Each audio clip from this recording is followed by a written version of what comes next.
نحمده ونصلي على رسوله الكريم اما بعد فاعوذ بالله من الشيطان الرجيم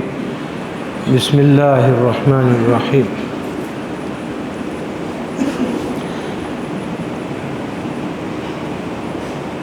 گزشتہ رات ہم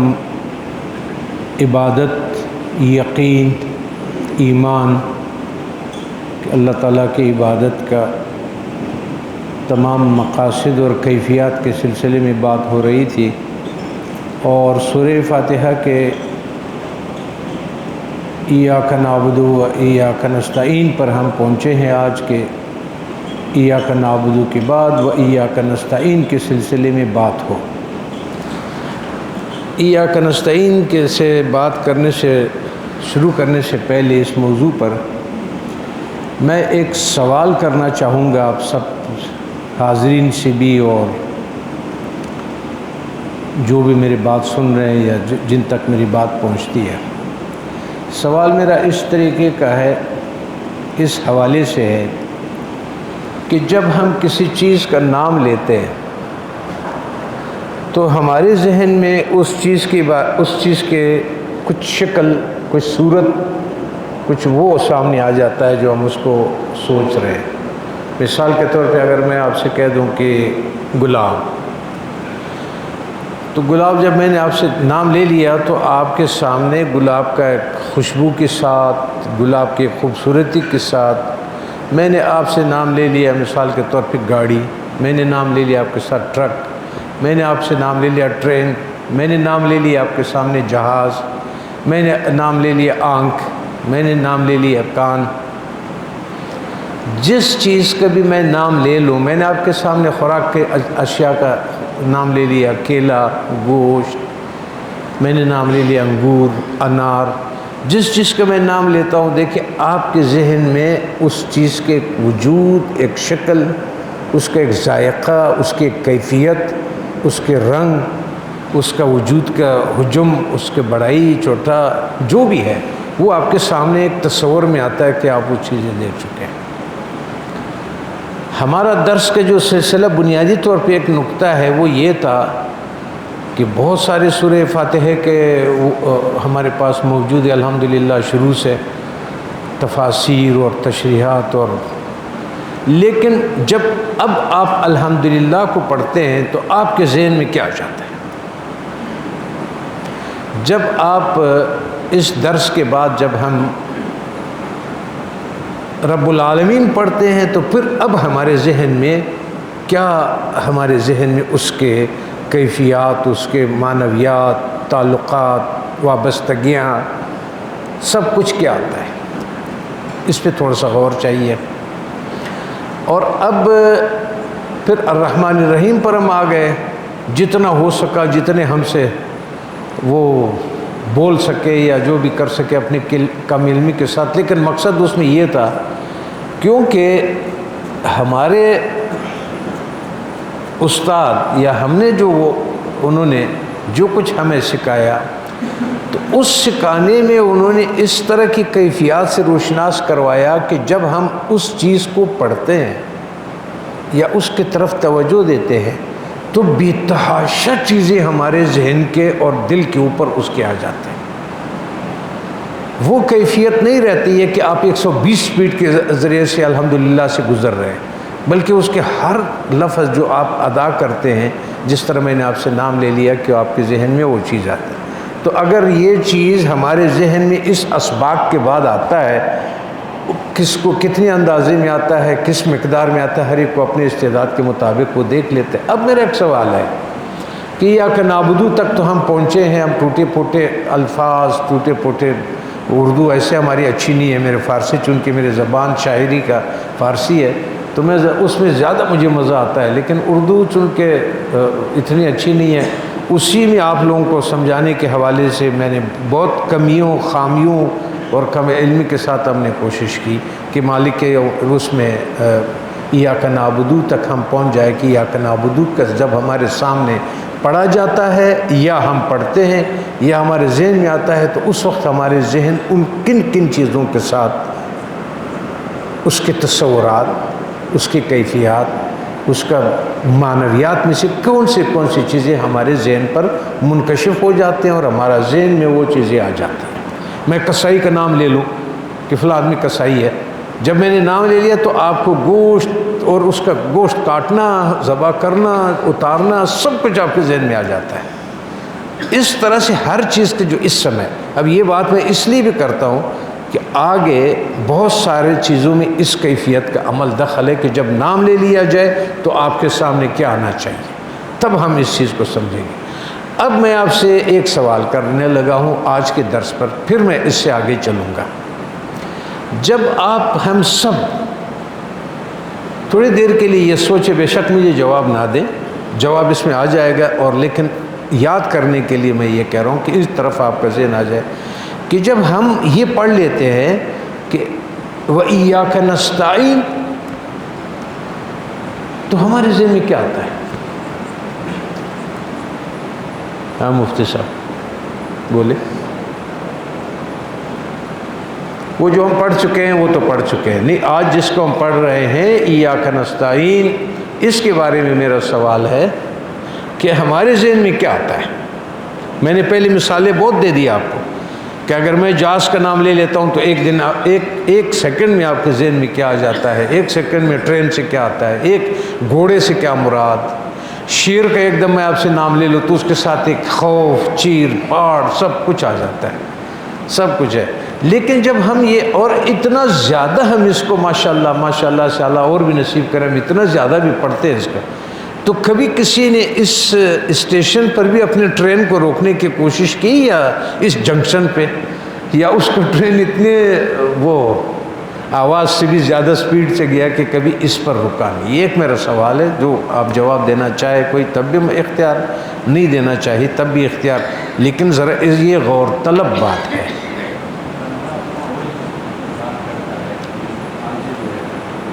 عاجزی کا اگر وہ اظہار کرتا ہے تو عاجزی کا اظہار دو قسم کا ہے۔ وہ ایک عاجزی تو اس کا یہ ہے کہ وہ ربوبیت میں وہ کرتا ہے کہ میرا رب ہے، اور خدائی میں جس کا نام عبادت سے ہے، اور تذلل یا ذلت سے ہے کہ اس سے آگے ذلت نہیں ہو سکتا عاجزی کا، وہ تو اس میں پورا ہو گیا ہمارا عاجزی۔ عاجزی میں نستعین کی کیا کیفیت ہے؟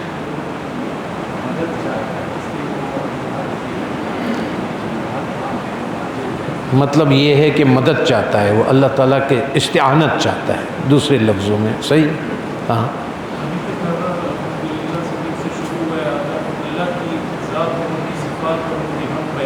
بے شک آگے جو الحمدللہ آگے کو یہاں سے آنا چینج ہو گئی، نستعین سے مانگنا، اور انسان کے لیے کیا چیز ضروری ہے دنیا میں، وہ چیزیں یہاں سے شروع ہو جائیں گی آخری۔ آپ کا مطلب یہ ہے کہ ابھی تک جو ہم پڑھ رہے تھے وہ سارے وہ تھے جو رب تعالیٰ کے ساتھ تعلق تھا، اور ابھی جو ہم شروع کر رہے ہیں وہ جواب آپ کا درست ہے، کافی حد تک بالکل صحیح ہے، اچھی بات ہے، بہت اچھا جواب ہے۔ اب انسان کا شروع ہو جاتا ہے۔ میرا بھی مطلب یہ ہے کہ اب ہم نے اس استعانت پہ ہم نے غور کرنا ہے کہ کہ یا اس مدد، معاونت، کومک، یا جس طرح جو بھی نام آپ دے دیں، توفیق کا نام دے دے، جو بھی نام دے، لیکن اس کا شکل کیا ہونا چاہیے؟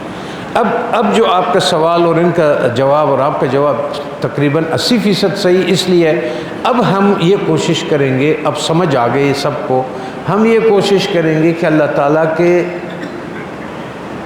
جو نستعین ہے، جو وہ آپ کے ساتھ آپ کے مدد آپ مانگتے اور وہ مدد دیتا ہے، اس پر ہم آج بات کریں گے۔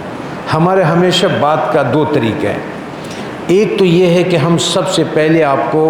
مفسرین اور ان لوگوں کے تمام رائے آپ کے سامنے رکھتے ہیں، پھر کچھ حقیقتیں ایسے ہیں کہ ہم یہ چاہتے ہیں کہ زیادہ اچھی طرح سے اپنے گمان میں یہ ہے، ہمارا واللہ عالم صحیح بھی ہے کہ نہیں، کہ ہم اچھی طرح سے ان کو اور کھولیں تو ہم بہت ساری باتیں اس میں جاتے ہیں۔ تو آج بھی یہ ایک بہت اہم مسئلہ ہے۔ اہم مسئلہ یہ جو ہے ہمارا کہ جو میں اللہ تعالیٰ سے ہم استعانت طلب کرتے ہیں، حقیقت اس کا اتنا ہے کہ یہ جو استعانت والے مقام سے جو مقامات ہم پہلے بیان کر چکے ہیں، جس میں الوہیت اللہ تعالیٰ کے الہیات میں سے تھا اور اس میں سے تھا رب العالمین میں سے تھا، ربوبیت میں سے تھا اور رحمانیات میں سے۔ اس کے اور اس کے جوڑ میں 3.5 سال سے لے کر کے 13 سال تک لوگوں کو اس دونوں حقیقتوں کو ایک جسم میں جمع کرنے کے لیے وقت درکار ہوتا ہے۔ اس کا مثال میں آپ کو ایسے دے دوں کہ مولانا کا جب مثنوی اس نے لکھنا شروع کر دیا تو حسام الدین جو اس کے لکھ رہا تھا تو اس کے کچھ پریشانیاں ہو گئی، وائف فوت ہو گئی، جو بھی ہے خاتون اس کی چلی گئی، اہلیہ چلی گئی، تو 2 سال تک مثنوی وہ رہا، تو مثنوی نہیں لکھا گیا۔ تو اس کا جب مثنوی 2 سال کے بعد شروع کیا گیا ہے تو اس کا جو پہلا شعر ہے وہ بہت کچھ انسان کے اوپر کھولتا ہے۔ وہ مولانا فرماتے وہ اس مقام کی بات ہے کہ جب انسان کو اللہ تعالیٰ اس مقام میں روک دیتا ہے، یا تربیت کے لیے اس کا جو استاد ہے، کسی کو 3 سال سے کم بہت مشکل ہے، لیکن 13 سال تک اور 7 مہینے 3 مہینے لگتے انسان کو کہ نستعین اور اس کے اوپر جو چیزیں تھے جس میں عبادت بھی اور مالک یوم الدین بھی اور الرحمن الرحیم بھی اور رب العالمین بھی اور الحمدللہ، ان روابط کو عالم خلق اور عالم ارواح میں جب وہ اس انسان کو اس تک پہنچاتا ہے تو بہت صلاحیت والے لوگ تو یہ ہے کہ وہ 3 سال، ایسے بھی ہے کہ فرق ہے، نہیں کہہ سکتے، نہ ہمیں سارے مخلوق کا استعدادوں کا نہیں پتہ، لیکن جو میں اپنی تجربے کی بات کرتا ہوں اپنے استاد کے حوالے سے، 13 سال اور اس طرح مہینے ضرور اس آدمی کو لگتے ہیں ان حقیقتوں کو نستعین کو، کہ استعانت والے سے انسان آگے جو آتا ہے اور اس سے آگے جو چلتا ہے، اس دونوں جوڑ۔ اب آج ہم یہ پڑھ لیتے ہیں کہ کیا فرماتے ہیں ہمارے اس سلسلے میں، تو میں پھر آپ کو اس کی طرف لے جاتا ہوں حضرت شاہ عبدالعزیز محدث دہلوی رحمۃ اللہ تعالیٰ علیہ کے تفسیر کی بات کے حوالے سے، وَآنچی تعلق وَإِيَّاكَ نَسْتَعِينُ دارد، جو کچھ اس سے متعلق ہے نستعین کے ساتھ، وارد نست کہ حقیقت استعانت طلب و معاونت اللہ تبارک و تعالیٰ سے کمک مانگنا اور اس کا مدد مانگنا، دستگیری مانگنا، جو بھی آپ لفظ سمجھیں۔ اب وہ فرماتے ہیں کہ یہ مدد کرنا جو ہے 4 قسموں کا ہے، ان بار 4 قسم۔ ہاں، اگر کسی نے نستعین کے بارے میں نہیں سوچا، آج رات اور زیادہ سوچے تو پھر جتنا ہم سوچیں گے تو پھر ہمیں یہ اندازہ ہو جائے گا، آگے آج رات کی بھی کل رات جو بھی ہے اس کی باتیں اور زیادہ سمجھ آئے گی۔ اگر اس حوالے سے میں اس پہ زور دے رہا ہوں، دیکھو اگر کوئی کسی کالج میں میڈیکل کا درس دیا جاتا ہے تو اس میڈیکل درس کا اس صحت کے حوالے سے یا بدن کے حوالے سے اس شخص کو فائدہ کرے گا جو پہلے سے یہ اشتیاق رکھتا ہو کہ میرے صحت کے بارے میں نے پڑھنا ہے۔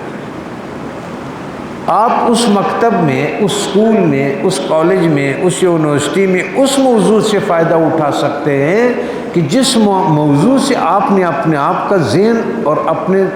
سمجھنے کی صلاحیت کو اس پر مرکوز کر دیا ہو۔ جب تک آپ اس پہ آپ کا صلاحیت نہیں ہے اور آپ اس پر مرکوز نہیں کریں گے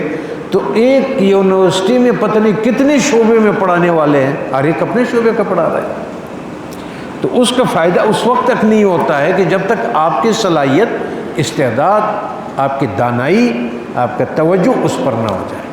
تو گزارش یہ تھی سامعین سے اور سننے والوں سے جو بھی ہے کہ وہ پہلے اس بات پر توجہ دے دے کہ ہاں ہم نے اس بات کو سمجھنا ہے نستعین کو۔ جب وہ سمجھ، کیونکہ یہ بہت زیادہ دقیق ہے، آگے پتہ نہیں ہم کس حد تک چل سکتے ہیں اس کو،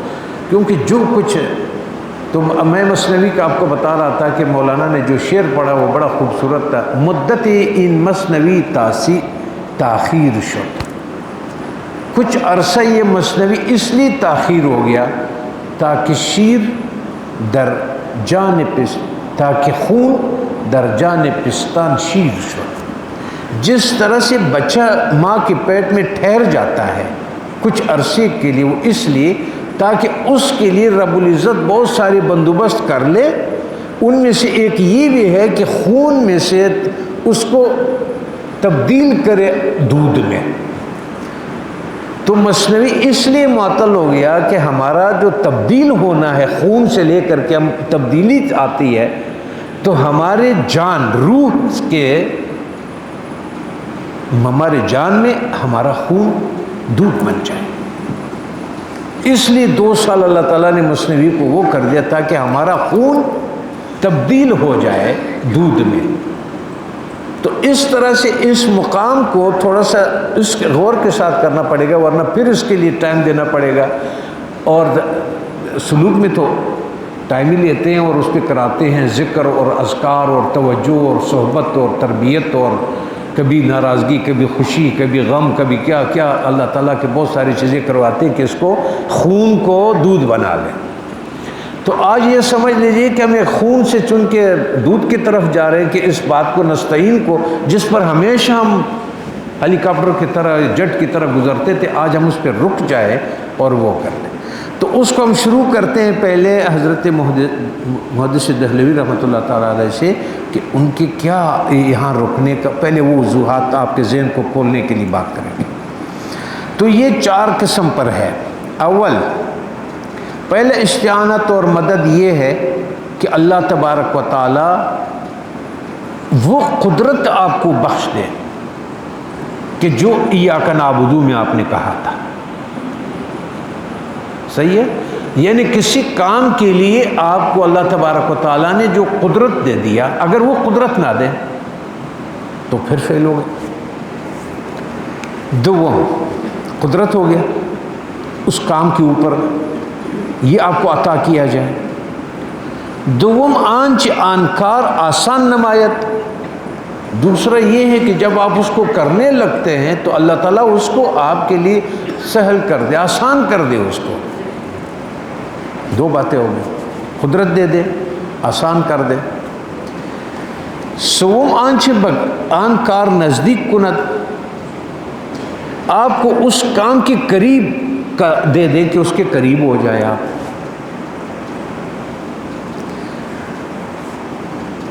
چہارم آنچ بر آنکار برانگیزت و رغبت ہے، آپ کو اس کام کے لیے شوق دے دے، رغبت دے دے. اگر قدرت نہیں دیا تب بھی آپ نہیں کر سکتے، اور اگر اس نے آپ کو آسان نہیں کیا تب بھی آپ نہیں کر سکتے. صحیح؟ اور اگر اس نے آپ کو اس کے موقع نہیں دے دیا، قربت نہیں دیا، اس پہ دسترس نہیں دیا تب بھی آپ نہیں کر سکتے. اور دوسرا یہ کہ اگر اس نے آپ کو شوق نہیں دیا، کیونکہ اگر وہ انسانوں سے اس چیز کا شوق لے لیتا ہے نا، تو شوق جب ختم ہو جاتی ہے تو آپ کی جستجو بھی ختم ہو جاتی ہے، قدرت بھی ختم ہو جاتی ہے، قربت بھی ختم ہو جاتی ہے. شوق ہی نہیں ہے میرا، اس کلاس میں جاؤں گا نہیں جس میں میرا شوق نہیں ہے، میرا شعبہ نہیں ہے. تو ان 4 چیزوں کو آپ اس سے سمجھے کہ استعانت کے لیے یہ 4 بنیادی چیزیں ہم نے رکھتی ہیں. مثلا عقل و شعور، جیسے اللہ تعالیٰ نے آپ کو عقل دے دیا، شعور دے دیا، وپا بخشیدن برائے عبادت از قسم اول است. اگر اللہ آپ کو عقل نہ دیتا، ہاتھ نہ دیتا، پیر نہ دیتا، شعور نہ دیتا، اس کا اشتیاق نہ دیتا، شوق نہ دیتا، تو اس کا کیا ہوتا؟ وہ رفع موانع. اور اللہ تعالیٰ جب آپ اس کام کے لیے اٹھے، پانی بھی مہیا تھا وضو کرنے کے لیے، جگہ بھی تھی، وقت بھی آپ کو دے دیا، صحت بھی دے دیا، یہ ساری چیزیں کر کے آپ کو اس پیروں پہ چلے، اس ہاتھ سے مدد لیا، وہ کام کو سر انجام دیا آپ نے،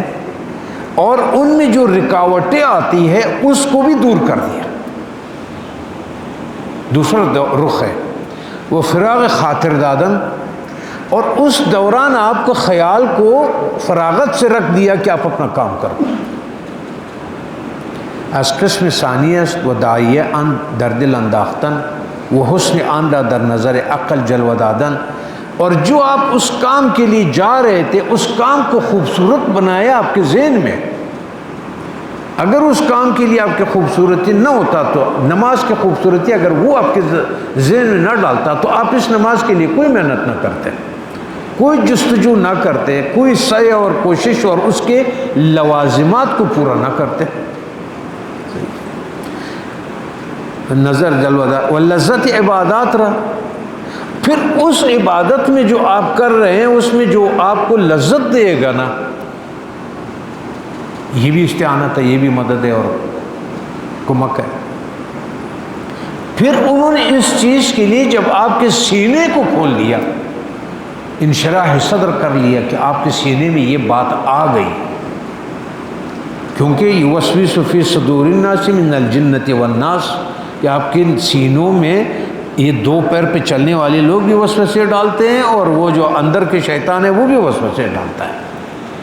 اس میں کہیں آپ کو ادھر ادھر نہ ہو گیا اور ٹپا نہ لگ گیا اور آپ کے صدر پھر بھی ابھی نماز کے لیے اور اس نیکی کے لیے کھلا ہوا، تو نیکی کے لیے اس کا صدر کھولنا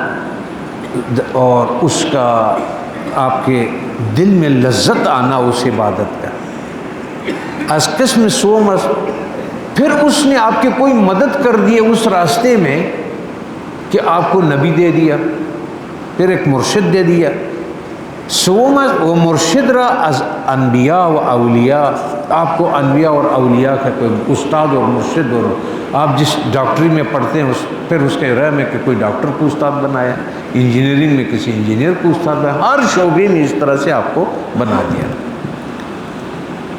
تاکہ وہ مرشد اور وہ نبی اور وہ استاد آپ کو دم بدم،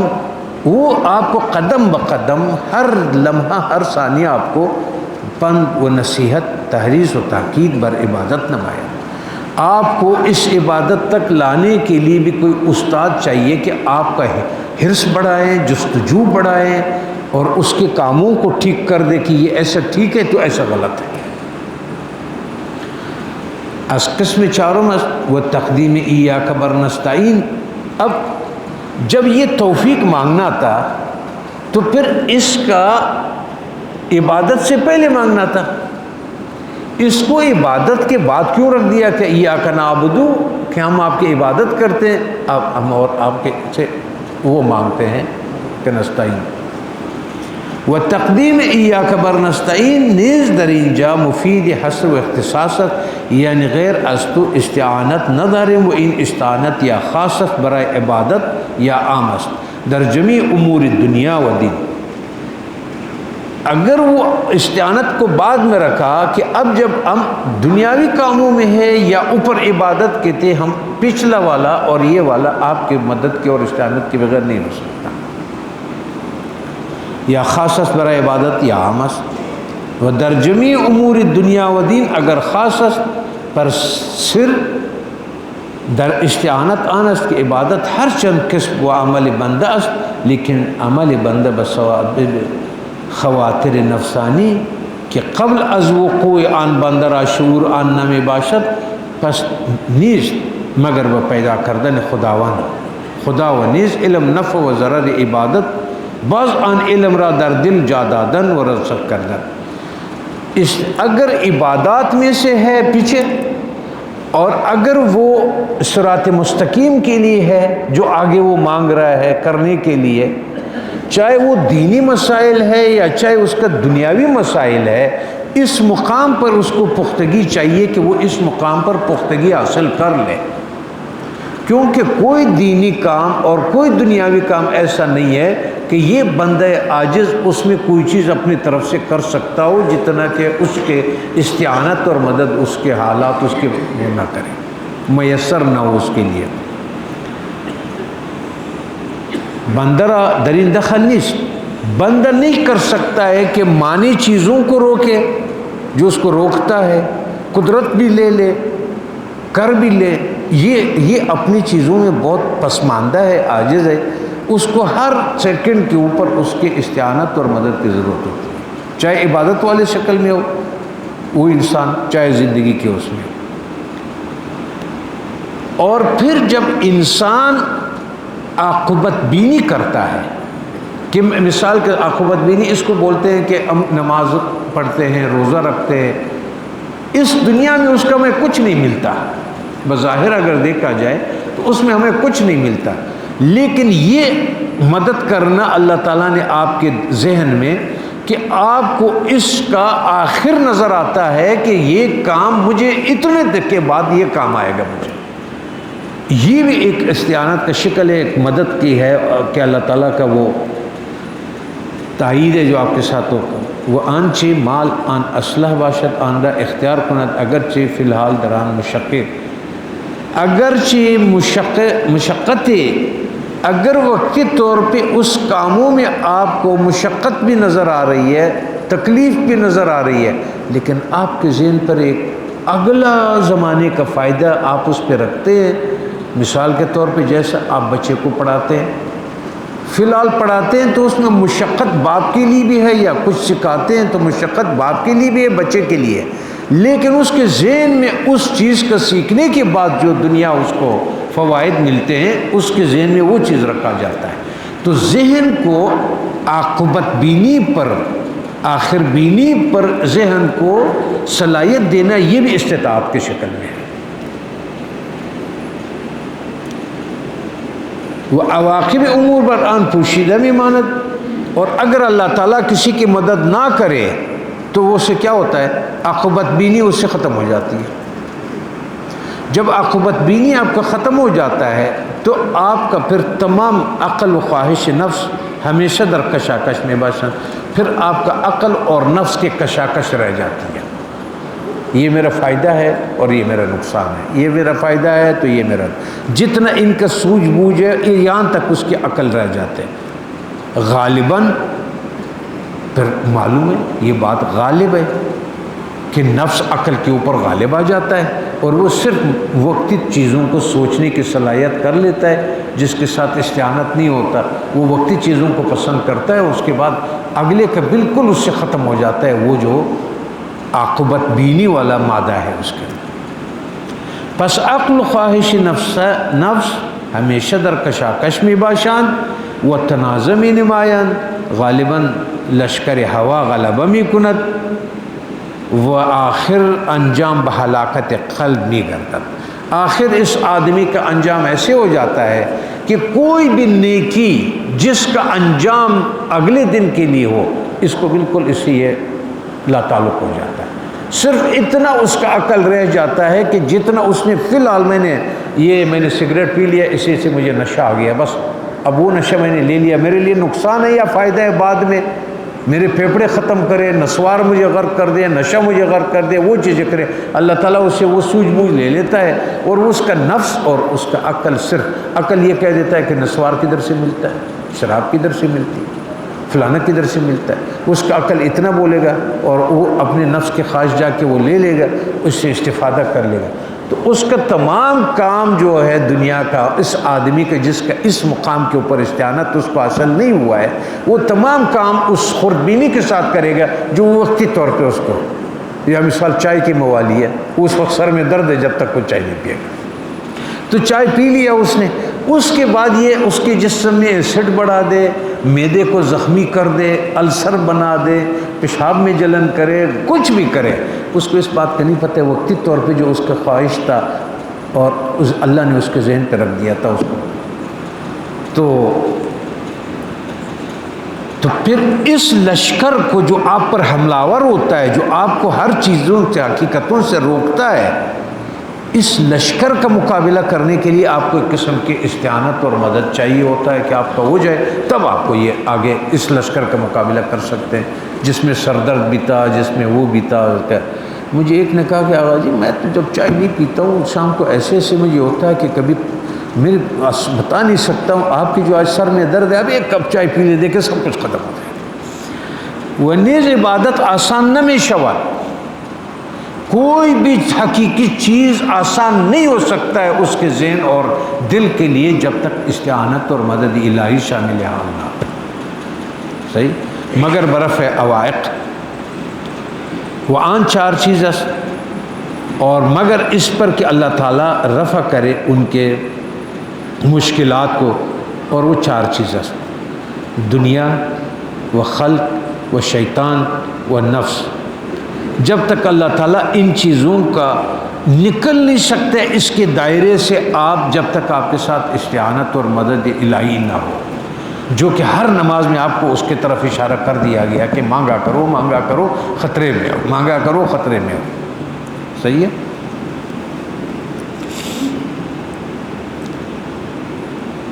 مگر بازالہ قوادح عبادت، یا پھر آپ کو عبادت کی بھی کر دیا آپ نے،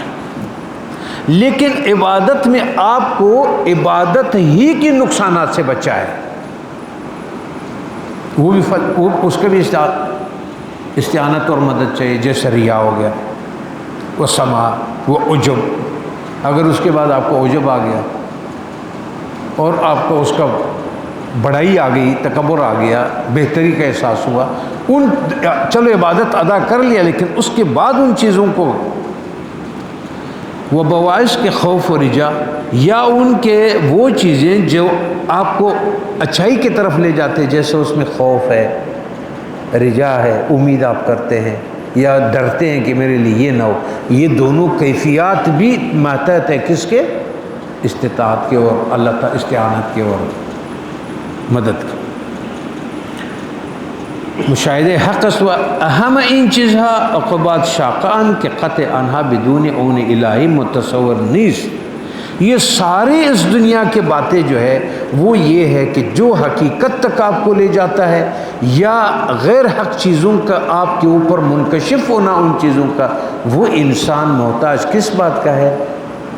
نستعین کا ہے. وہ استعانت چیز،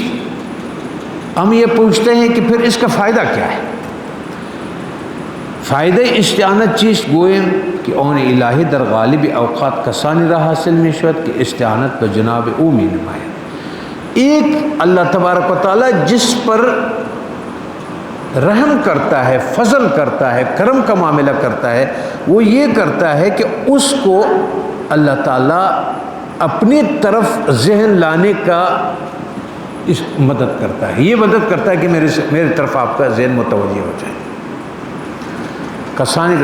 استعانت بجناب اومی نمائے، پس این بس سبب عادیس برائے حصول اون در اسباب عادیہ نتوان گفت کہ چی فائدہ داران. فائدہ آنها ہمین است کہ حق تعالیٰ بجریان عادت خود آن چیزہارا واسطہ رسانی مطلوب ساختہ است، تاکہ جب وہ اللہ تعالیٰ کی طرف رجوع کرتا ہے تو اللہ تبارک و تعالیٰ اپنے وسائل سے ان چیزوں کو اس کی طرف متوجہ کر دیتا ہے، اس کے لیے آسان کر دیتا ہے، اور وہ جو بھی ہے. چنانچہ خوردان طعام برائے حصول سیری شکم، اب مثال کے طور پہ اس کو بھوک لگتی ہے تو اس کو پتہ ہے کہ میں نے کھانے کی طرف جانا ہے، لیکن اس کھانے کو مہیا جو کیا ہوا ہے اللہ تعالیٰ کے مدد اور استعانت نے مہیا کیا ہوا ہے. وہ کئی گندم ہوگا، کئی گوشت ہوگا، وہ سارا مل ملا کر کے لا کر کے، اور یہ بھی مدد کر دیا کہ بیگم کو مہربان کر لیا کہ اس نے پکا لیا، یاسین کو مہربان کر لیا کہ نمک زیادہ ڈال کر کے پکا لیا. یہ بھی اس کے کہ آپ تک یہ جو کھانا مل گیا، پہنچ گیا نا، تو اس تک آپ کا مدد کر دیا اس نے اس کھانے کے ذریعے سے، جو آپ کے کس چیز کو ختم کر دیا؟ آپ کی بھوک کو. وہ آشامیدن آب، اب آپ کو پیاس لگ رہی ہے، اب آپ پانی کی طرف چلے جاتے ہیں، وہ جو پانی ہے وہ بھی مہیا کیا گیا ہے اس مدد کی وجہ سے جو اللہ تعالیٰ نے آپ کے کیا ہوا ہے. لیکن اس وقت فی الحال اس کو آپ کو نہ لکھا ہوا نظر آتا ہے نہ اس کے، لیکن اس کے تمام ترتیب میں وہ تمام کام کار فرما ہے جو آپ کے پیچھے سے وہ چلا آ رہا ہے. بس اعتراض جبری و قدر ساکت دوم آن کی استعانت بر عمل قبل الشروع مناسب است نہ بعد ازان، پس استعانت را می بایستی کہ بر عبادت در ذکر ہم مقدم میں کر. لیکن سوال وہ یہ کرتا ہے کہ اس سے پہلے ہونا چاہیے تھا، اس استعانت کا عبادت سے پہلے ہر شکل میں، چونکہ اس کا مدد پہلے سے موجود ہے تو اس لیے عبادت سے پہلے نستعین پھر ایاک نعبدو ہوتا. تو جواب آن کہ عبادت وسیلہ است و استعانت حاجت است. جو آپ کا عبادت ہے وہ اللہ تعالیٰ کی طرف وسیلہ ہے، اور مدد مانگنا جو آپ کا ہے یہ آپ کا حاجت ہے. آپ نے پہلے وسیلہ عبادت کا دے دیا کہ ہم آپ کو عبادت کرتے ہیں، اور اس وسیلے سے ہمارے مدد اور استعانت فرما، اس لیے اس سے پہلے نہیں رکھا گیا، اس کے بعد رکھا گیا جائے وہ تمام و اتمام ہر چیز بعد شروع دران چیز میں شود استعانت را نیز بعد از عبادت آوردن گویا بندہ چنین میں گویا. اس کا مطلب یہ کہ جیسا بندہ یہ بول رہا ہو کہ من در عبادت تو بحکم تو شروع کردہ ام، میں نے تو زندگی کا وہ جو کام چلایا توحید کے بعد، حمد کے بعد، رب العالمین کے بعد، اور رحمانیت کے بعد، اور مالک یوم الدین کی کیفیات کے بعد، میں نے تو یہ فیصلہ کر لیا کہ میں نے آپ کی عبادت کرنی، لیکن عبادت کے فوراً بعد کیا ہے، مجھے آپ کی مدد چاہیے، آپ کی استعانت مجھے چاہیے. تو اس لیے یہ پہلے عبادت کا مقام کو ظاہر کر دیا بندے نے رب کے سامنے، پھر اس کے بعد اس نے اپنی عاجزی کی طرف آ گیا جو استعانت کی طرف. صحیح ہے. اور گویا بندہ چنین میں گویا بندہ ایسے بولتا ہے من در عبادت تو بحکم تو شروع کردہ اما تمام این آن در دست من نیست، مگر اس کو پورا کرنا، عبادت کو پورا کرنا میرے بس، میرے دائرہ اختیار، میرے استعداد، میرے کمالات میں یہ شامل نہیں ہے کہ میں اس کو کروں. اس میں آپ کے مجھے وہ ضرورت ہے جو جس شکل میں، جس مقام میں، جس زمان میں، جس شکل میں مجھے ہوگا وہ مجھے چاہیے. جو می گویت کے در عبادت مبادہ معنی شود، ہو سکتا ہے کہ اس کے بہت سارے معنی آ جائے جو میں عبادت میں نے دعویٰ کیا کہ میں کروں گا، یا عرض میں نے کیا، یا خواہش میں نے ظاہر کی، تو ہو سکتا ہے کہ اس کے لیے معنی آ جائے، نہ کرنے کی بہت ساری چیزیں بیچ میں آ جائے، تو آپ کا وہ معارض ادھر پیش آئے، بہت سارے عارضے پیش آ جائے، خرابیاں آ جائے، پس بتو استعانت میں کنم، تو میں آپ کی طرف استعانت کرتا ہوں، مدد آپ کی طرف مانگتا ہوں. اب اس کے جس طرح فرمایا کہ مومن کا قلب المؤمن بین اصبعین، مومن کا دل اللہ تبارک و تعالیٰ کے دو بے کیف انگلیوں میں ہے. اس کا تصور مطلب ہمیں سمجھانے کے لیے دو انگلیوں کے اللہ کے من اصابع الرحمن، اللہ تبارک و تعالیٰ کے انگلیوں کے مطلب آپ کی کیفیت کو وہ چینج کرتا ہے. ایک دم اگر خدا نہ کرے کسی وجہ سے اللہ تعالیٰ اسے چاہتا ہے تو بالکل اس کا عبادت کے دل طرف نہیں کرتا، مانے آ جاتا ہے، وہ نہیں پورا کر سکتا، یا اس کے نقصانات آ جاتا ہے. تو بندہ یہاں پر وہ کہتا ہے کہ میرے دل نہیں پھرنا اس سے، دل کو اس چیز کے اوپر قائم رکھنا بھی آپ کے استعانت اور مدد کے ساتھ ہوگا. وہ اگر عام است در امور دنیا دین، پس وجہ این اختصاص آنست کہ ہر کے غیر خود را اعانت میں کنت منتہا کار او آنست کہ در دل او دائی اعانت آن غیر میں اندازہ. اگر وہ دین دنیا کا جو بھی کام کرتا ہے اس کے لیے تمام اسباب کو مہیا کرنا بھی اللہ تبارک و تعالیٰ کی استعانت، اور اس کے بغیر یہ مکمل نہیں کر سکتا ہے. اس کو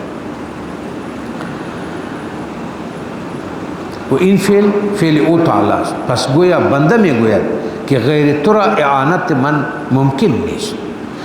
جو چیزیں اسباب دارالاسباب میں میرے مدد کرتے ہیں، میرے فراہم کیا جاتا ہے،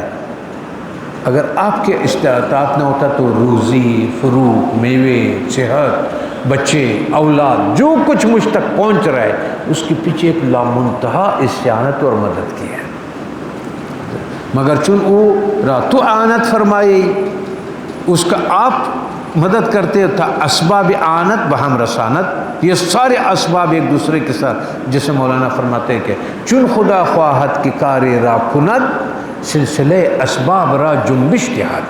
جب اللہ تبارک و تعالیٰ چاہتا ہے کہ کوئی کام کرے، انجام دے، تو سلسلے اسباب کو تمام سببوں بنا کر کے وہ اپنا کام کو پورا کر لیتا ہے. بعض در دل او داعیہ اعانت میں اندازی، جو اگلا آپ کا سبب ہے، بندہ ہے، جو بھی ہے، اس کے دل میں اس کو اس جگہ پہ لانا کہ وہ میرے مدد کرے، یہ بھی آپ کی طرف سے آ جاتا ہے اس کے اندر. پس من از وسائل، جیسے ماں کی مہربانی، محبت ہے، رحم ماں کا ایک مثال ہے. اگر وہ نہ ڈالے، وہ مدد میری نہ کرے اور اس کے دل میں نہ آ جائے تو پھر وہ چیزیں مجھے تو میسر نہیں ہو سکتی. بصورت محبت ماں، بصورت خدمت ماں، بصورت مدد ماں. کہ بسبب ان قدرت گمان میں کنت کی کردن و نہ کردن بدست من است. لیکن جو انسان کو غفلت میں بظاہر قدرت دادان، بظاہر انسان اس دھوکے میں آ جاتا ہے کہ میرا قدرت ہے، میرے پاس طاقت ہے، صحیح، گمان میں کنت کی کردن و نہ کردن بدست من است. وہ یہ سمجھتا ہے، یہاں پہ استعانت کے ساری چیزوں پہ پردہ پڑ جاتا ہے، اس کا عقل اتنا محدود ہو جاتا ہے کہ یہ کرنا اور نہ کرنا سارے میرے قدرت کے دائرے میں ہے. یہ بھی اعانت اور اللہ تعالیٰ کے نستعین کے ایک پردہ ہے جو پڑ جاتا ہے کہ چیزوں میں وہ اللہ تبارک و تعالیٰ کے اس استعانت اور مدد کو نہیں دیکھتا ہے. دران مرجح نیز سخن خواهد بود تا آن که تسلسل لازم آید، پس آن مرجح نمی باشد الا از جانب خدا، پس استعانت لائق نیست الا از خدا. تو پھر جس طرح سے رب کوئی اور نہیں ہے، جس طرح سے الرحمن الرحیم کوئی اور نہیں ہے، جس طرح مالک یوم الدین کوئی نہیں ہے، جس طرح سے حمد میں کوئی کسی بندگی کا ستائش نہیں ہے، اس طرح سے اللہ تبارک و تعالیٰ کے استعانت میں بھی کوئی نہیں ہے. یہ سارا انہی کا دیا ہوا ہے، صحیح ہے. الا از خدا و نیز دیدہ ان کی جمیع خلائق مطلوبات خود را طلب میں کند، حالانکہ در قدرت و عقل و شعور و کوشش و جد اجتہاد ہیچ کس قصور نمی کرد با مطلب نمی رسد. آپ دیکھتے ہوں گے کہ بیمار ہو گیا، اس نے بہت دوائیاں کی، بہت کوششیں کی، بہت بھاگ دور کرتا ہے، مر جاتا ہے، خود بھی، باپ بھی، ماں بھی، بچے بھی، وہ بھی. تو پھر کدھر گیا؟ اگر ان کی قدرت میں ہے تو روک دیتا. لیکن چونکہ اس وقت اس کے پردے پہ نظر پہ وہ اس حقیقت کو سمجھنے کے لیے پردہ ہے. بعض انسان پس حصول مطلب نیست، اور کبھی کبھی ایسا ہوتا ہے کہ الا باعانت غیبی وہ نیز بارہا دیده شده که انسان از انسانهای دیگر حاجتی را طلب نموده و آن شخص مدتهای متافیات کرده و یک وقت نیت ناگاه حاجت او را برآورده، از همین جا معلوم شد. ایسا ہے کہ بندوں سے آپ کے بہت سارے کام ہیں، نہیں کرتے، ایک ٹائم آتا ہے کہ وہی آدمی آپ کا کام کر جاتا ہے. اس کے پیچھے ایک کومک ہے، ایک نظام ہے استعانت کا رب تعالیٰ کر کے جو آپ کے ساتھ اس کا ہے. معلوم شد کہ القاء داعیہ انجہ در قلب عام شخص از جانب غیب است. تو پھر معلوم ہو گیا کہ اس چیز کو آپ پر کے مرضی پر ڈالنا اور آپ کے لیے مفید بنانا، کارآمد بنانا، اس ٹائم میں جو پہلے بھی یہی آدمی تھا، آپ کے کام نہیں کر رہا تھا اور ابھی کر رہا ہے، اور اس کے دل پہ وہ اختیار چلانا، یہ ساری چیزیں اس بات کی دلیل ہوئے کہ استعانت اس کے ہاتھ ہے. مرد مومن را کہ الشرک می گریزد. اب یہاں پہ فرق یہ ہے کہ مرد مومن چونکہ شرک سے بھاگتا ہے، اللہ تعالیٰ نے اس پہ حقیقت کھول دیا ہے، وہ تمام کے تمام چیزوں میں استعانت اور مدد الہی پر اس کے نظر ہے، اس لیے وہ شرک سے دور ہو جاتا ہے. غیر را کہ بظاہر اعانت است و درمانی استم قدرت ندارد، از نظر بیند از دو با اعانت قادر حقیقی اکتفا نمایت. وہ ہمیشہ اعانت، نستعین، مدد کے اس کے نظر اس کی اصلیت پر ہوتی ہے جو اللہ تعالیٰ نے اس کو اس ڈیوٹی پہ اس کو لگایا ہوا ہے. گوین اب اس کا مثال دیتا ہے، کہتے ہیں کہ چون حضرت خلیل علیہ السلام را نمرود لعین دست و پا بستہ در آتش انداخت. جب حضرت ابراہیم علیہ السلام کے ہاتھ اور پیر باندھ کر کے جب اس نے اس کو آگ میں ڈال دیا تو اس وقت حضرت جبرائیل علیہ السلام در رسیدن، اسی وقت وہ اس کے سامنے ہاتھ پیر باندھے ہوئے اس کے سامنے حاضر ہو گیا. اگر ترا حاجت بمن باشد بفرما، اگر آپ کا کوئی حاجت ہے، کوئی میں کیا مدد آپ کی کر سکتا ہوں کہ وہ کروں تو آپ بولو. حضرت خلیل علیہ السلام در جواب فرمود کہ بسوئی تو حاجت نہ دارا، میرے حاجت آپ کی طرف نہیں ہے. حضرت جبرائیل گفت کہ بخدا التجا کن.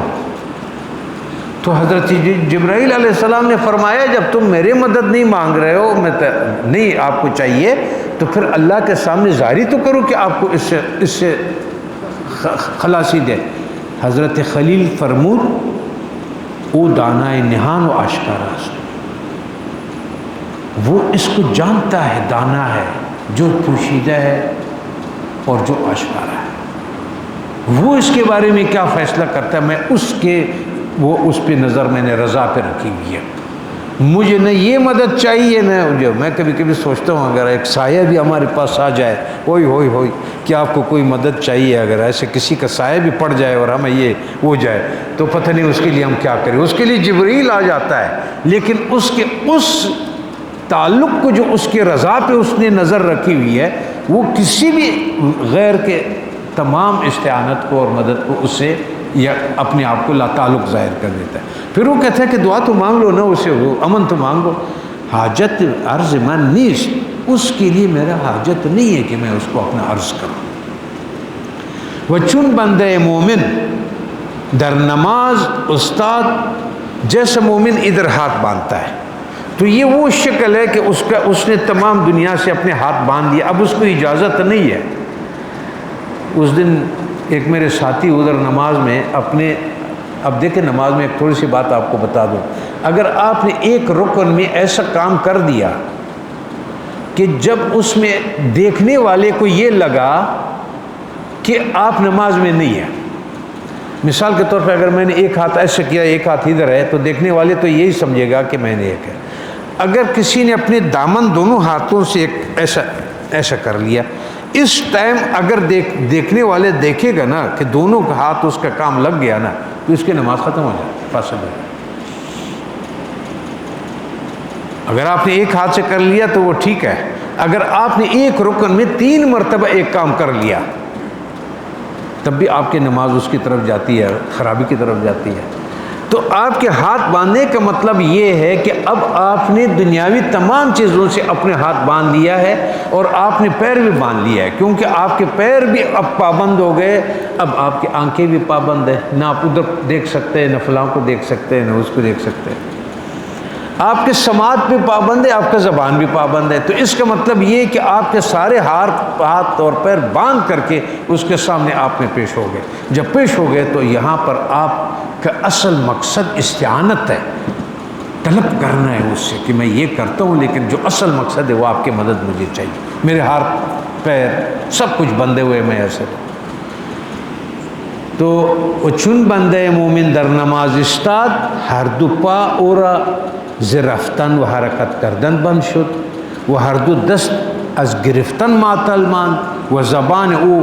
غیر از قرأت و ذکر ہیچ نمیتواند گفت، وہ بات نہیں کر سکتا ہے بغیر ذکر اور اذکار کے کچھ ان اسباب را بیکار دی۔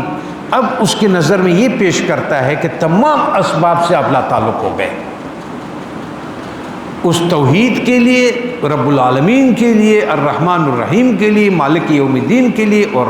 ایاک نعبدو کے لیے، لیکن تمام چیزوں کو مکمل کرنے کے لیے آپ کا ذہن اس نستعین پہ ہونا چاہیے، اس کیفیت کو محسوس کریں اور اس کو سمجھیں۔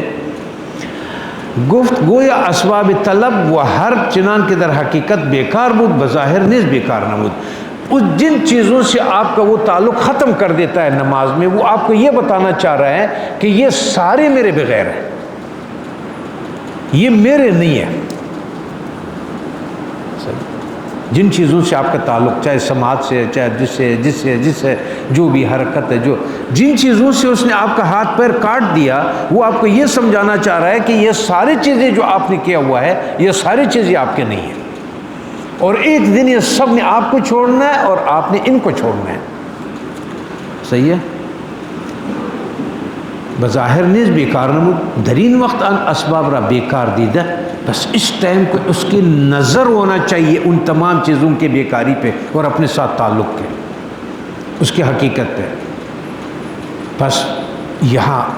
کاربرد و گفت، جب اس کو اس کے سمجھ آ گئی کہ یار یہ چیزیں تو میرے نہیں ہے، میرا ہاتھ بھی باندھا ہوا ہے، میرا یہ وقت ہے، تو وہ کہتے ہیں ایاک نستعین۔ صحیح؟ وہ نیز گفت آن کہ چون بندہ مومن ایاک نعبدو گفت،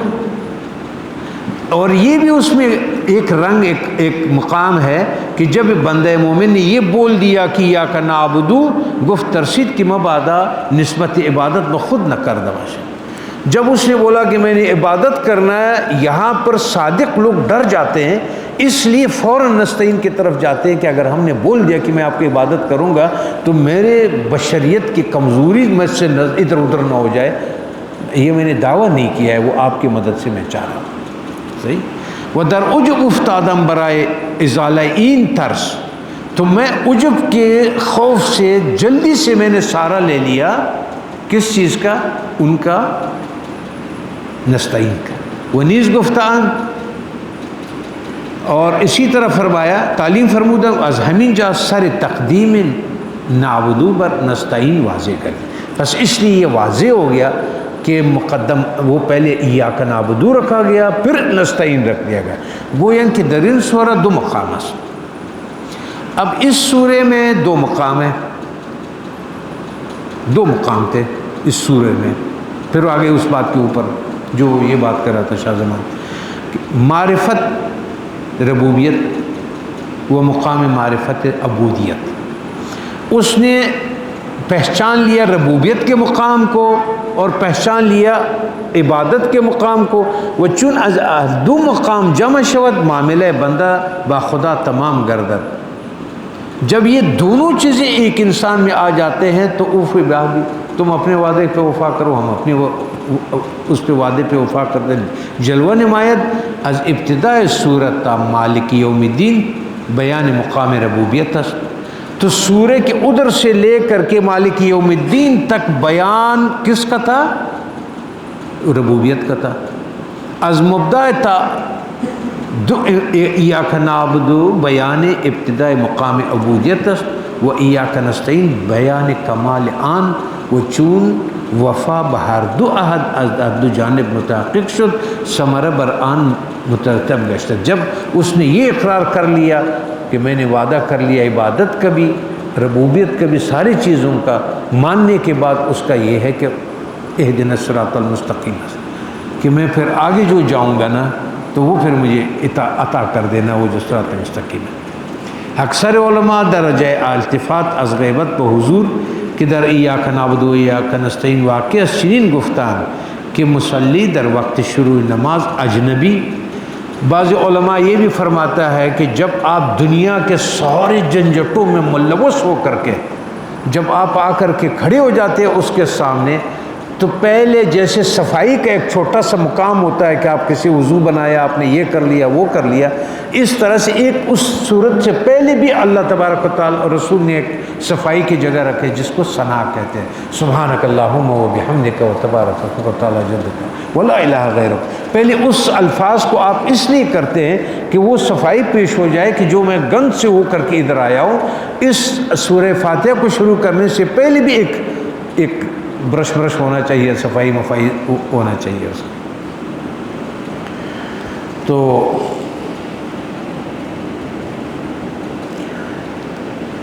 اور استادہ ثنا خدا را بلفظ غیبت آغاز نہاد و چون ثنا را بکمال رسانی دے حجاب کے در مابین بود مرتفع شد. پس وہ جو حجاب اس کے درمیان تھا، وہ کیفیت جو وہ دنیا سے لے کر کے آیا تھا، اس نے پہلے ثنا سے اس کو تھوڑا سا صفائی کر لیا، اس کو بعد میں بدل بقرب کر دی. وہ پہلے صفائی کیا، یہ دوسرا مقام یہ قرب کا مقام ہے، قربت کے مقام. وہ اجنبیت بیگانیت انجامیت، وہ جو اجنبیت تھا اس کا کسی اور شکل کا ہو گیا تھا، کسی اور کیفیت کا ہو گیا تھا، ادھر آ کر کے قربت کے شکل کا بن جائے گا، یعنی دوستی کا ہو جائے گا. پس قابلان شد کہ بلفظ خطاب تکلم نوایت و نیز گفتان کے دعا و سوال از حضور بہتر سوال غائبانہ چندان کارگر نمی شود و ثنا و ستائش را در غیبت و پس پشت گفتن اولا است تاکہ محمول بر خوش آمد ہو. دوسرے نماز میں اس کا اس لیے رکھا گیا ہے کہ جہاں آپ نماز اس کے حضور سے باہر ہے، جتنا مرتبہ آپ کسی کی تعریف کریں، ثنا کریں ربوبیت کا، یہ وہ بات اتنی مزیدار نہیں ہوتی جب آپ اپنے آپ کو اس کے حضور کے سامنے پیش کر کے اس کے بعد اس کے ثنا اور اس کے تعریف اور اس کے ربوبیت رحمانیت سب جب پیش کرتے اور اپنا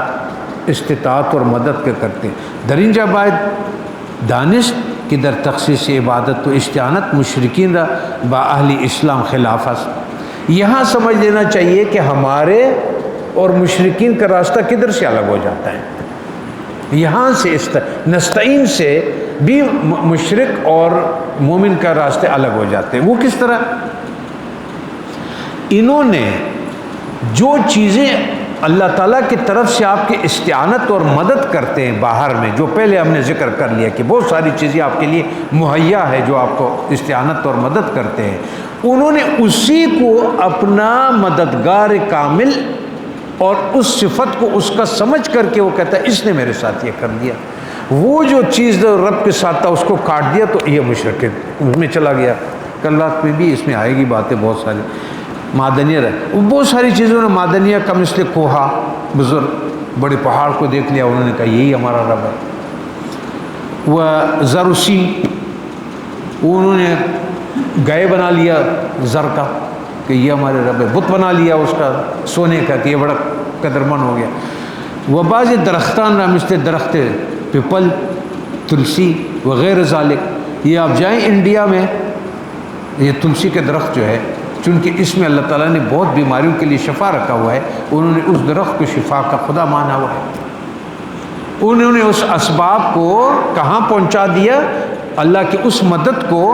ذات مدد سمجھ کر کے کہ یہ اس کا صفت ہے، اور صفت جب آپ کسی کے لیے مخصوص کرتے ہیں تو صفت تو وہ ہوتا ہے ہم کہ جو عطا ہے، اور ایک صفت وہ ہے جس کا رب کے ساتھ ہے، وہ قدیم ہے وہ صفت رب کے ذات کے ساتھ، اور یہ جو تلسی پیپل کے درخت کو دیا ہوا ہے یہ اس کا مزاج ہے جو قدرت نے اس کو عطا کیا ہوا ہے، اور آپ کو مدد کیا انہوں نے آپ کا اس چیز سے وغیرہ ذالک بہت ساری چیزیں ہیں۔ کچھ لوگوں نے روحوں کو مانا ہوا ہے کہ ہمارے خدا ہے، بعض روحانیات غیبیہ را کہ مربی خود قرار دادان، بلکہ جماعت ازیشان ہر قسم را روح از ارواح فلکے مدبر و مربی شناسد، کچھ روحوں کو رزق کے لیے سمجھ رہے، کچھ روحوں کو وہ صحت کے لیے سمجھ رہے ہیں، کچھ روحوں کو مختلف چیزوں کے از ہر نویر از انواع عالم نیز روح مدبر و مربی اعتقاد کنند، وہ برائے دفع ہر مرض، وہ اپنے بیماریوں کو دفع کرنے کے لیے، وہ حصول ہر کیفیت در بدن اور بدن میں ہر کیفیت حاصل کرنے کے لیے از حرارت، برودت، رطوبت و یبوست، یہ چار چیزیں جو صحت کی بنیاد ہے، ان کو بھی انہوں نے اس کیفیات کو بھی خدا مانا ہوا ہے۔ صحیح ہے؟ تو مکبان استعانت نمائیں، یہ ان سے مدد مانگتے ہیں، اور وہ چون ان ارواح از نظر غائب ان صورتها و تمثالہ برائے آنہا ساختہ بغایت تعظیم و تضرع پیش آئے، وہ پھر اس کو تصور کرتے ہیں، اور ان کے لیے وہ جو ہم نے ذات اقدس کے لیے جو بندگی والا تضرع و زاری ہے وہ ان چیزوں کے سامنے پیش کرتے ہیں جو انہوں نے اس کو مانا ہوا ہے۔ بس کروں، بہت تو نہیں ہوا آپ کو بھائی، 10-15 منٹ ہے، یہ آج کا درس ختم ہو جائے گا، ورنہ رات پھر ہمارا اس میں گزر جائے گا، ہم آگے نہیں چل سکیں گے، تھوڑا سا اور ہمت درکار ہے۔ روح را مقرر کردن بان استعانت میں وہ چون ان ارواح، چونکہ وہ ارواح نظر سے غائب ہے لیکن وہ اپنا وہ سارے چیزیں بعض ازیشان کاملین افراد انسان را عبادت نمائن، کچھ لوگوں نے ایسے لوگوں کو اپنا وہ بنا لیا کہ جن کے پنڈت کہہ دیں، جن کو یہ کہ انہوں نے اس لوگوں کو اپنی دینی مذہبی پیشواؤں کو انہوں نے اپنا خدا اور اپنا مدد والا بنا دیا، جس سے اس کا صفت کو مان لیا۔ تعظیم و تضرع پیش ہے۔ و بعض اجسام بسیطر خواہ سفلیہ باشند مثل آتش کے معبود مجوزت، لوگوں نے کہا کہ ایسے لوگ بھی ہو گئے مجوسی کہ انہوں نے کہا یہ آگ جو ہے اس میں تمام صفات ہے، یہ مکمل چیز ہے، یہی ہمارے خدا ہے، اور مجوسی مذہب بن گیا اور پورا تھا اس کا تاریخ میں۔ وہ گوین کہ جس خیل لطیف و نورانی ہے، کیونکہ وہ کہتے ہیں کہ یہ جسم لطیف بھی ہے اور روشنی بھی دیتا ہے، وہ ماحاذہ در صنعت آدمی دخل دارت، اور اس آگ سے انسان کی بناوٹ بھی ہے، لطیف بھی ہے، روشن بھی ہے، اس میں بہت سارے خصلتیں اس طرح کی ہے، اس سے صفات ہے اس کے اندر کہ اس کو وہ کل مانا جائے، یعنی وہ نستعین کل مدد کل مانا جائے۔ اور مثل آتش کے بعد وہ گویا ان جسم خیلی لطیف و نورانی است تو محاذہ در ہر صنعت آدمی دخل دارت، پس ظہوری ربوبیت الہی دروی اتم است، تو پھر ربوبیت کے جو اللہ تعالیٰ کا رب کے صفات ہے وہ مکمل طور میں آگ میں آ گیا ہے، نعوذ باللہ۔ تو ربوبیت والے مقام پہ کافر ہو گئے۔ وہ ہیچ کس از انواع حیوانات به این عنصر در معاش خود احتیاج نیست مگر آدمی را پس این عنصر است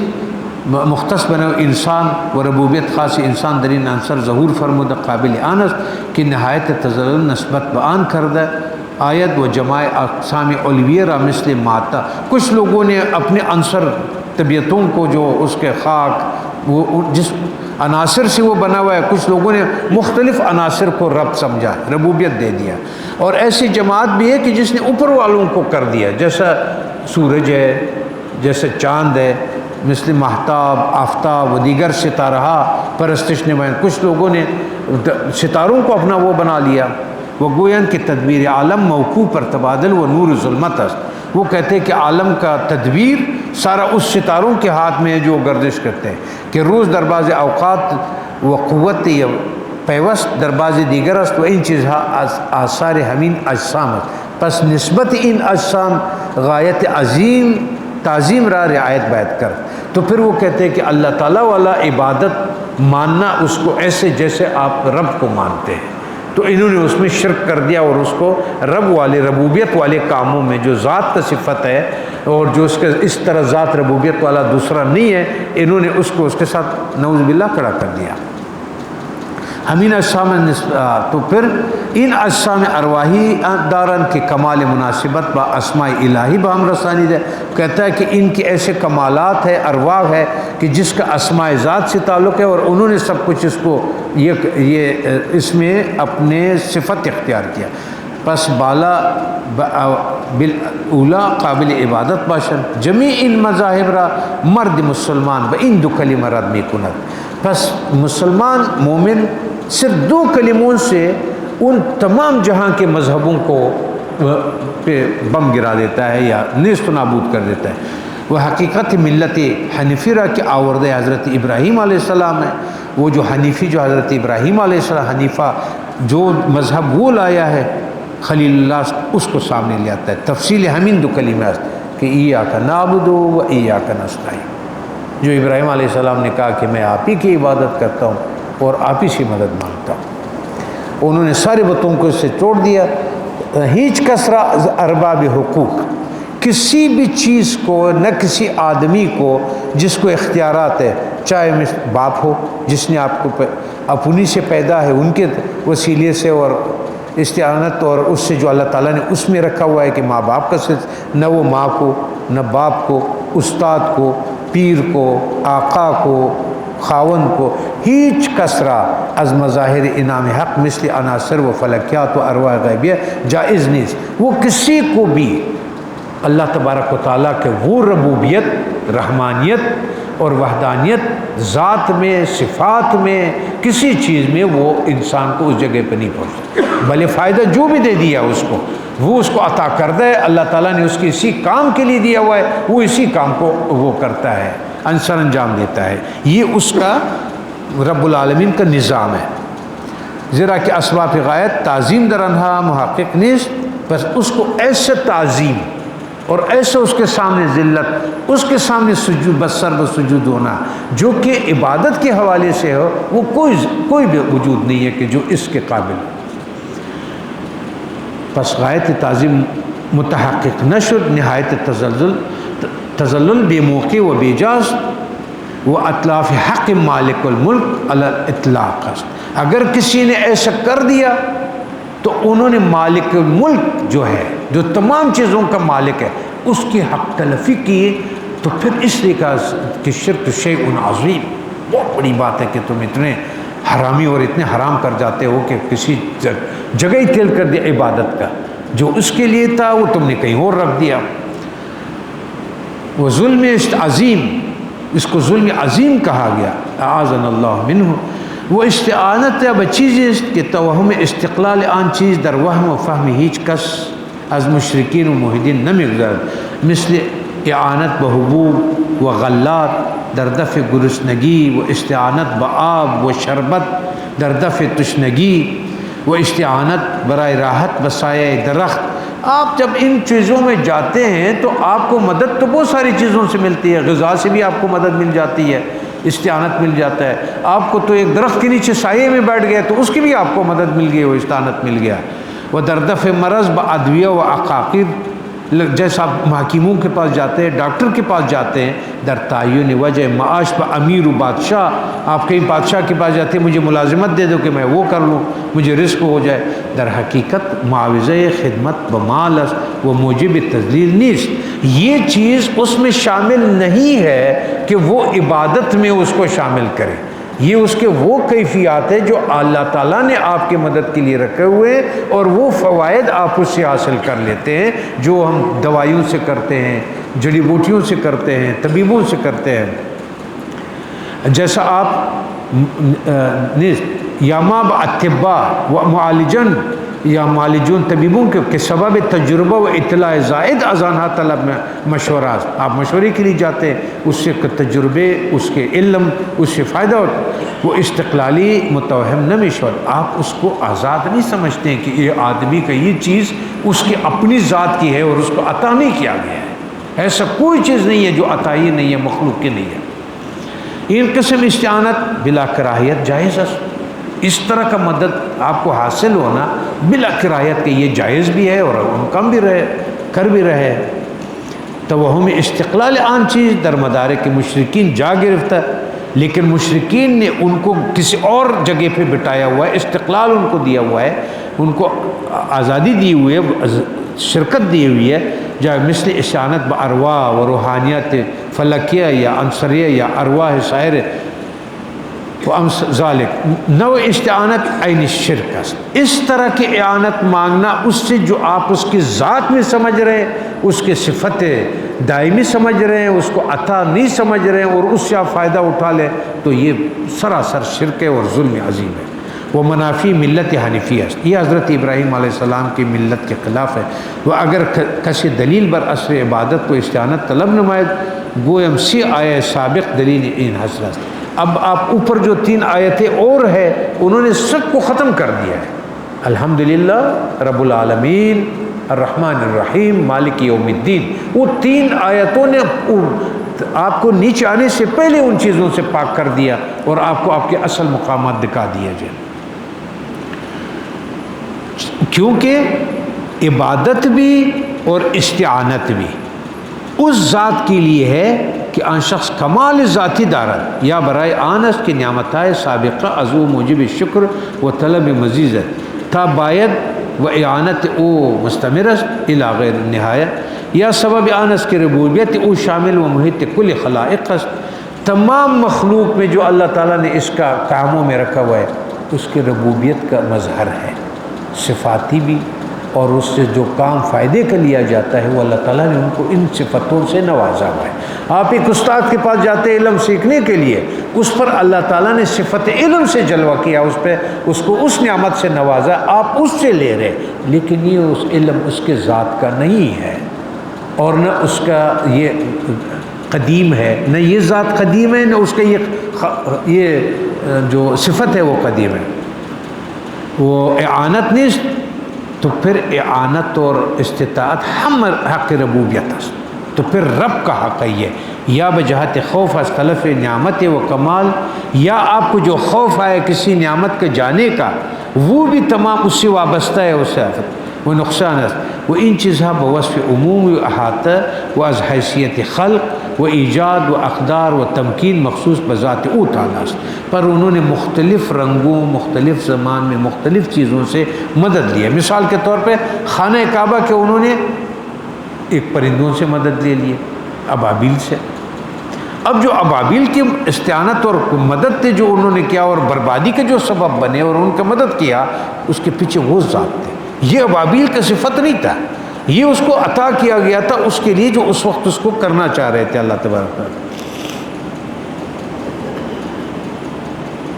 درین جا باید دانش کہ چند عبارت برائے این مطلب بخاطر میں گزرت، تو اس کے بعد یہ عبارات تھے جو ہمیں اس طرح کچھ اور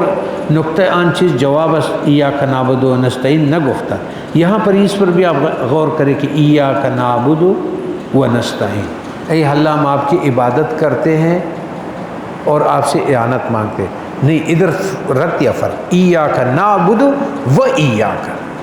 یہ ایاک 2 مرتبہ آیا ہوا ہے، یہ بھی قابل غور ہے کہ اس کو 2 مرتبہ کیوں، بلکہ ایاک را مکرر آوردن تا کسی توہم نہ کند کہ استعانت با عبادت است. تو پھر یہ گمان نہ کرے کہ جب میں نے عبادت کا بول دیا، عبادت کر لیا تو اعانت آ گیا،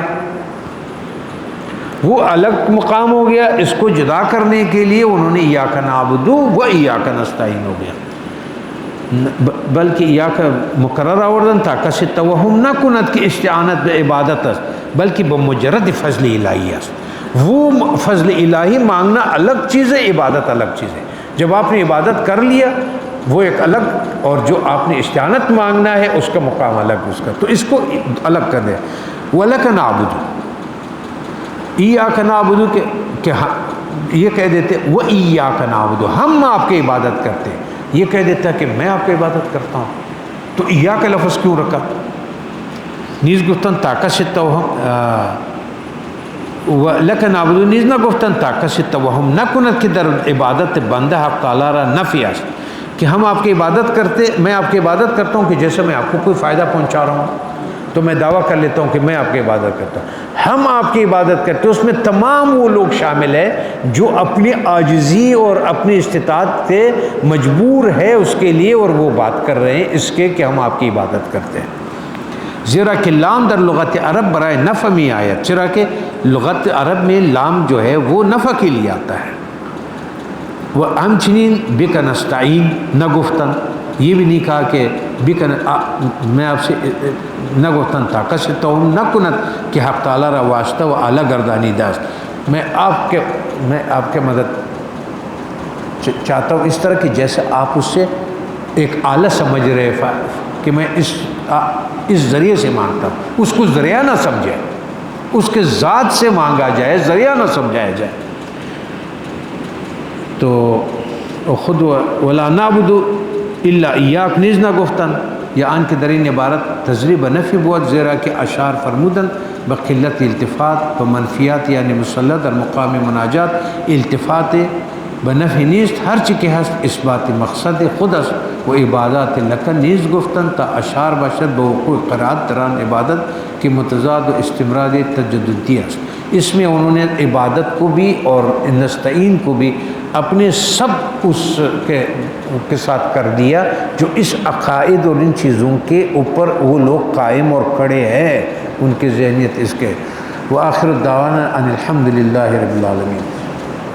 الحمد للہ رب العالمین، والصلاة والسلام علی سید الانبیاء والمرسلین وشفیع المذنبین ورحمۃ للعالمین. اللہم انکا عفو کریم تحب العفو فاعف عنا. اللہم انکا عفو کریم تحب العفو فاعف عنا. اللہم انکا عفو کریم تحب العفو فاعف عنا. اللہم انا نسألک الجنہ ونعوذ بک من النار. اللہم انا نسألک الجنہ ونعوذ بک من النار. یا حی یا قیوم یا ذو الجلال والاکرام، برحمتک استغیث، بمغفرتک استغیث، بکرمک استغیث یا رحمان. اللہم انا نسألک من خیر ما سألک منہ نبیک محمد مصطفیٰ صلوات اللہ تعالی علیہ، ونعوذ بک من شر ما استعاذک منہ نبیک محمد مصطفیٰ صلوات اللہ تعالی علیہ وعلی آلہ واصحابہ واتباعہ اجمعین آمین. زندگی رہی کل رات یہ سوال میں پھر کروں گا، اس کے بعد جب ہم کل رات پتہ نہیں 1 رات کے سبق ہوگی یا 2 راتوں کے، پھر میں استعانت کے بارے میں پھر خیال پوچھوں گا کہ اب کیا خیال ہے، تاکہ کہاں پہنچا ہمارا ذہن. یہ تو پہلا اس کا تعارفی محفل تھا، لیکن سوال میرا ہوگا اس کا جب میں نے کہہ دیا کہ مکمل ہو گیا، اب میں آپ سے کہوں گا کہ نستعین کا کیفیت آپ کے ذہن میں اب کیا ہونا چاہیے یا کیا آ گیا ہے. آخر دعوانا